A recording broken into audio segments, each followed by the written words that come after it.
आज आपण बघणार आहोत धिस आणि दॅट मधला डिफरन्स अगदी सोप्या पद्धतीने. धिस THIS धिस आणि दॅट THAT दॅट.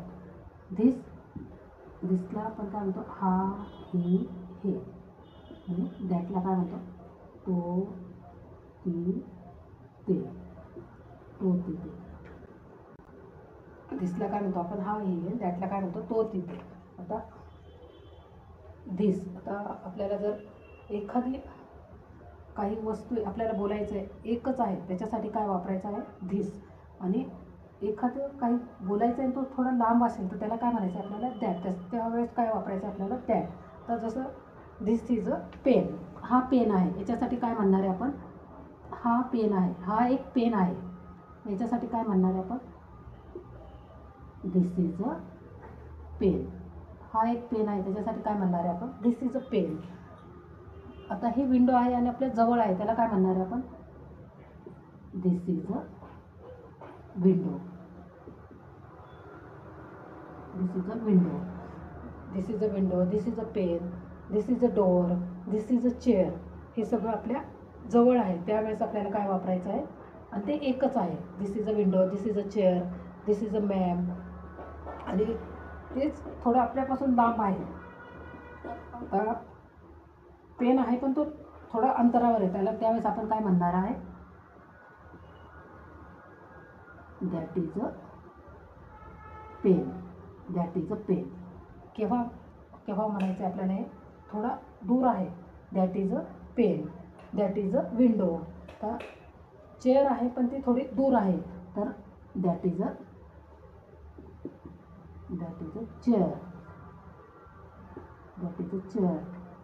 दॅट जर ती जवळ असेल तर this is a chair, that is a chair. This is a window, that is a window. जर ती विंडो जवळ आहे ती लांब असेल तर this is a door, that is a door. जर डॉग आहे तर एक डॉग आहे, तर आपण त्याला काय म्हणणार, आणि तो जवळ आहे आपल्या, तर this is a dog. This is a dog, that is a dog. थोडा लांब असेल तर that is a dog. This is a girl, जर धिस इज अ गर्ल ही आपल्या जवळ आहे, ती एकच आहे, धिस इज अ गर्ल. आणि तीच जर थोड्या अंतरावर असेल तर that is a girl. That is a girl. This is a girl, that is a girl. This is a boy, that is a boy. जर जवळ असेल तर this is a boy, that is a boy. हा मुलगा आहे, तो मुलगा आहे, दूरचा दर्शवायचा असेल तर this is a teacher, that is a teacher. ह्या टीचर आहे, ते टीचर आहेत. जर आपल्या जवळ असेल तर this is a dog, that is a dog. This is a cow, that is a cow. This is a parrot, that is a parrot. ज्या वेळेस आपल्या एक वस्तू दर्शवताना आपल्याला धिसचा वापर करायचा आहे, आणि ती जर आपल्यापासून थोडी अंतरावर असेल त्यावेळेस दॅटचा वापर करायचा आहे, ते पण एकच. आता धिस आणि दॅट्सबद्दल सांगितलं मी तुम्हाला. धिस केव्हा वापरायचा आणि दॅट केव्हा वापरायचा हे तुम्हाला समजलं असेल. आता आपल्याला बघायचं आहे दीज आणि दोज. आता दीज THSE दीज, आणि दोज आहे THOSE दोज. तर याचा आणि याचा मिनिंग सेम आहे. धिसचा मिनिंग धिस म्हणजे हा ही आहे, आणि धिससाठी बी हा ही आहे. आणि दोज दॅटचा मिनिंग तो तिथे, आणि दोजचा मिनिंग बी तोच आहे, तो तिथे. आता आपल्याला वापरायचं आहे दीज आणि धिस. केव्हा वापरायचं ते सांगणार आहे मी तुम्हाला. तर एखादी वस्तू मोर दॅन वन, एकापेक्षा जास्त असते, त्यावेळेस आपल्याला धिसचा वापर करायचा आहे. ती जवळ आहे आणि एकापेक्षा जास्त आहे.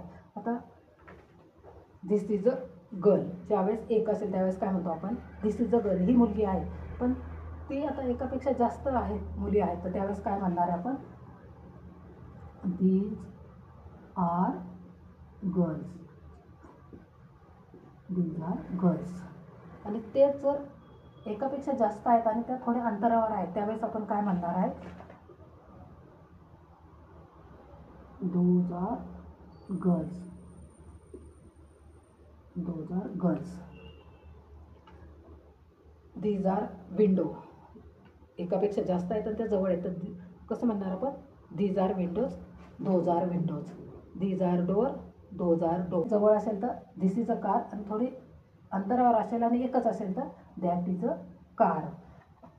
आणि एकापेक्षा जास्त डॉग असतील तर त्यावेळेस आपण जवळ असेल त्यावेळेस काय म्हणणार आहे आपण,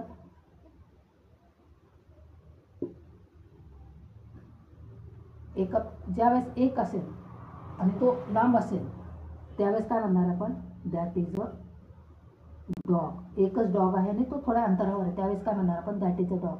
आणि तोच डॉग एकापेक्षा जास्त आहेत, एकापेक्षा जास्त असतील तर त्यावेळेस काय म्हणणार आहे आपण, आणि ते लांब आहेत त्यावेळेस काय म्हणणार आहे आपण, दॅट इज अ, लांब आहे त्यावेळेस दॅटचा वापर नाही करत. Those are dogs, those are dogs. ज्यावेळेस एक असेल त्यावेळेस काय म्हणतो आपण, आणि लांब आहे that is a dog, those are dogs.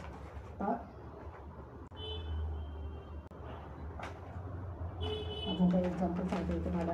तर दीज, दीज, दीज आणि धिस आणि दीज, दॅट आणि दोज. तर याच्यातला फरक तुम्हाला समजतो आहे. तर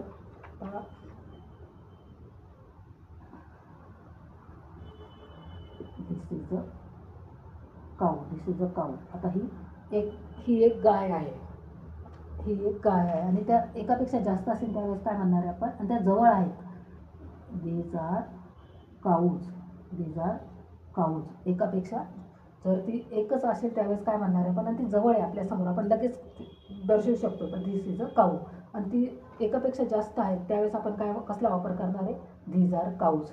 आणि तेच जर आपल्याला एकापेक्षा आपल्या जवळ आहे आणि थोड्या, ती जर आता आपल्याला एखादी काऊ दर्शवायची आणि ती आपल्यापासून थोडी अंतरावर आहे आणि ती एकच असेल तर काय म्हणणार आहे आपण, that is a cow.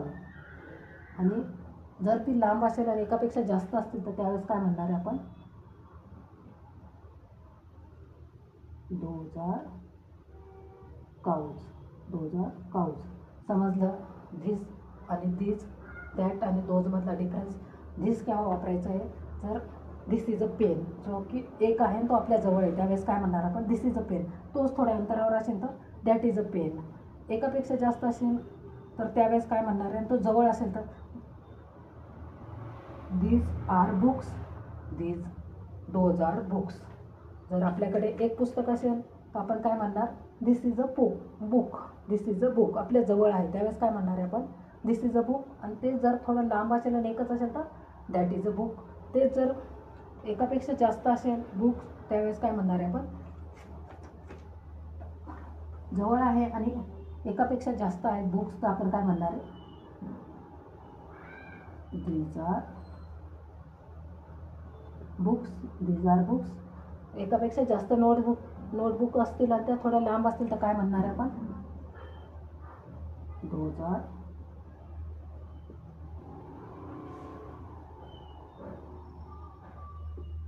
R notebooks. जर त्या एकापेक्षा जास्त आहेत आणि थोड्या अंतरावर असतील तर दोज आर नोटबुक्स. जेव्हा एक वस्तू असेल त्यावेळेस आणि ती जवळ असेल तर त्यावेळेस आपल्याला धिसचा वापर करायचा आहे, आणि तीच एक असेल आणि थोड्या अंतरावर असेल तर त्यावेळेस दॅटचा वापर करायचा आहे. आणि जर एखादी मोर दॅन वन, एकापेक्षा जास्त असतील त्यावेळेस आणि त्या जवळ आहे त्यावेळेस धिसचा वापर करायचा आहे. एकापेक्षा जास्त असतील आणि त्या लांब असतील तर त्यावेळेस दोजचा वापर करायचा आहे. तर हे मी तुम्हाला धिस, दीज आणि दॅट आणि दोजमधला डिफरन्स सांगितला. जर तुम्हाला व्हिडिओ आवडल्यास लाईक करा, शेअर करा, सबस्क्राईब करा. थँक्यू.